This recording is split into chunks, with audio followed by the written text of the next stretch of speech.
Hello friends, সবাইকে warm welcome জানিয়ে শুরু করছি নীলিমা রেসিপির আরেকটি নতুন পর্ব। ওল দিয়ে ভেটকি মাছ এই পদ্ধতিতে রান্না করলে খেতে হয় সেরার সেরা। ওল দিয়ে ইলিশ, চিংড়ি কিংবা বিভিন্ন রকম মাছ দিয়ে আপনারা আপনাদের মতো করে ট্রাই করেন। একবার আমার মতো করে বানিয়ে নিন, সবাই আঙুল চেটে খাবে এটুকু বলতে পারি। এই রকম বিভিন্ন ধরনের রেসিপিগুলো খুব সহজেই বাড়িতে বসে শিখে নিতে সাবস্ক্রাইব করে নিন নীলিমাস রেসিপিস চ্যানেলটিকে। আর আমার সমস্ত রান্নার আপডেট সবার আগে পাওয়ার জন্য বেল আইকনটা প্রেস করতে ভুলবেন না। এখানে দেখুন আমি ওল কেটে ধুয়ে রেখে দিয়েছি, ডুমো ডুমো মতন করে, একটু বড় বড় সাইজের ডুমো ডুমো মতন করে কেটে রেখেছি। আর দুটো ভেটকি মাছকে কেটে ধুয়ে রাখা আছে। এবারে এদিকে কড়াইতে বেশ খানিকটা জল আমি গরম করতে বসিয়ে দিয়েছি আগে থেকে। এর মধ্যে আমি ওলগুলোকে দিয়ে দেব, একটু ঢাকা দিয়ে সেদ্ধ করে নেব। আর এদিকে এবারে মাছের গায়ে হলুদ করে নেব। প্রথমে হলুদ দিয়ে দিলাম বেশ খানিকটা, তারপরে পরিমাণ মতো নুন দিয়ে দিলাম। এবারে 2 চামচ সর্ষের তেল ছড়িয়ে দেব। তারপর মাছগুলোর গায়ে ভালো করে নুন হলুদ তেল ডলে ডলে মাখিয়ে 10 মিনিট রেস্টে রেখে দেব।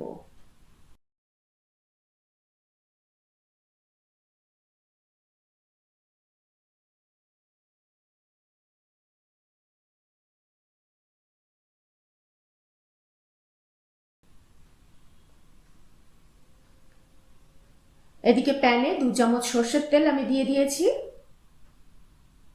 এবারে এর মধ্যে 1 চামচ ধনে দিলাম আর 1 চামচ জিরে দিয়ে দিলাম। 1 মিনিট মতন একটু ভেজে নেব।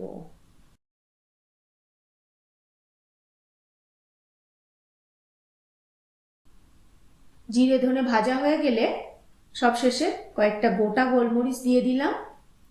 একটু নেড়ে চেড়েই গ্যাসটা বন্ধ করে দেবো ওই পর্যায়ে। এবার এই ভাজা মশলাটাকে শিলনোড়াতে নামিয়ে নেব।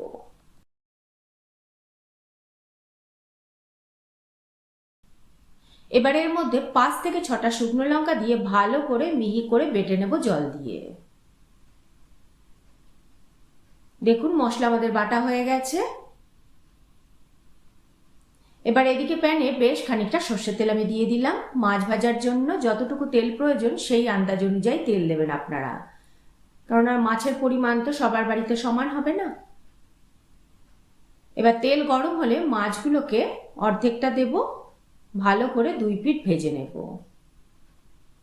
বেশ লাল লাল করে ভাজতে হবে, যেহেতু ভেটকি মাছ খুব নরম প্রকৃতির হয়, তাই খুব ভালো করে কড়া করে না ভাজলে কিন্তু ঝরে দেওয়ার সাথে সাথেই মাছটা ভেঙে যাবে।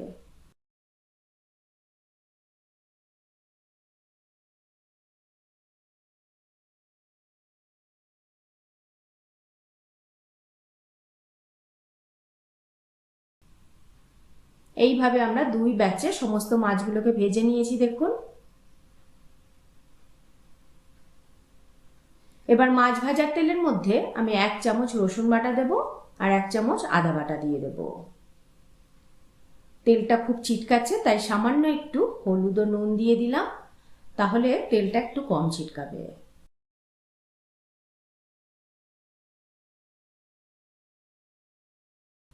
এবার 30 সেকেন্ড মতো নেড়ে চেড়ে আদা রসুনটাকে ভালো করে ভেজে নিলাম। আদা রসুন ভালো করে ভাজা হয়ে গেলে এবার এর মধ্যে সেদ্ধ করে রাখা ওল দিয়ে দিলাম।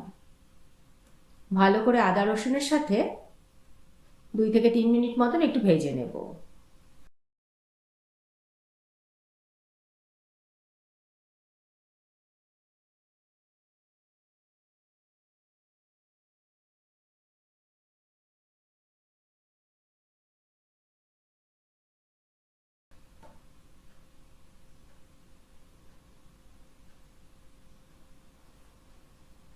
এবারে পরিমাণ মতো এর মধ্যে নুন দিয়ে দিলাম আর হলুদ দিয়ে দিলাম।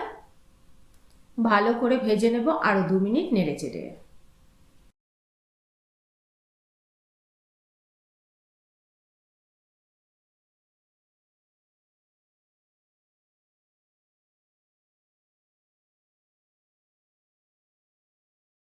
দেখুন ওল আমাদের ভালো করে ভাজা হয়ে গেছে। এই পর্যায়ে আমরা পরিমাণ মতো গরম জল দিয়ে দিলাম আর মাছের মাথা দুটোকে দিয়ে দিলাম। আগেই আমি মাছগুলোকে দিয়ে দিলাম না, আমি তো বলেইছি ভেটকি মাছ খুব নরম প্রকৃতির হয়। এবার ঢাকা দিয়ে মাছের ঝোলটাকে ফুটতে দিলাম। এদিকে তরকারিটা ফুটতে থাকুক, আমি ততক্ষণে অন্য কড়াইতে সম্ভারাটা রেডি করে নেব। প্রথমে 2 চামচ মতো সর্ষের তেল দিয়ে দিলাম। এবার এর মধ্যে 1/4 টিস্পুন জিরে আর 1/4 টিস্পুন রাঁধুনি দিয়ে দিলাম। একটু ফুটে যাওয়া পর্যন্ত অপেক্ষা করব।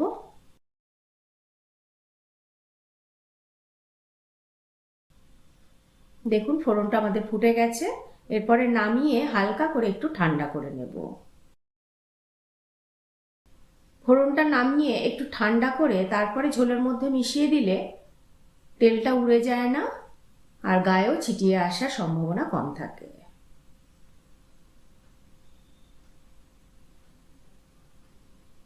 এদিকে দেখুন তরকারিটা খুব টকবক করে ফুটছে। এই পর্যায়ে ভেজে রাখা বাকি মাছগুলোকে দিয়ে দেব।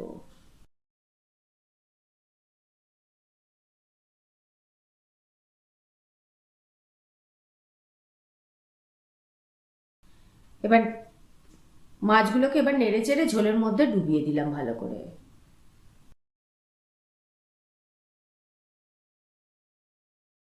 এবার ফোড়নটাকে ঝোলের মধ্যে দিয়ে দিলাম।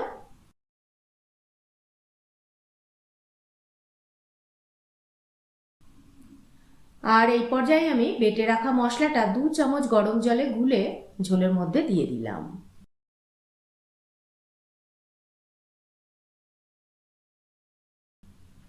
এবার ভালো করে একটু ঝোলের সাথে সবকিছু মিশিয়ে নেব।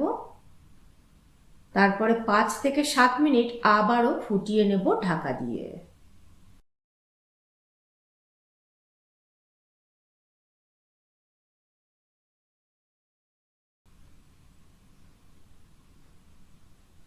সাত মিনিট পরে দেখুন ভেটকি ওলের ঝোল একেবারে রেডি।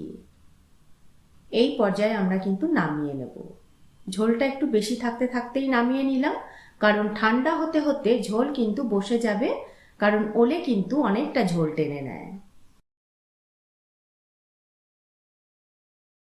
দুপুরে সাদা ভাতের পাতে এইরকম একটা ভেটকি ওলের ঝোল থাকলে আর কি কিচ্ছু লাগে বন্ধুরা, আপনারাই বলুন তো।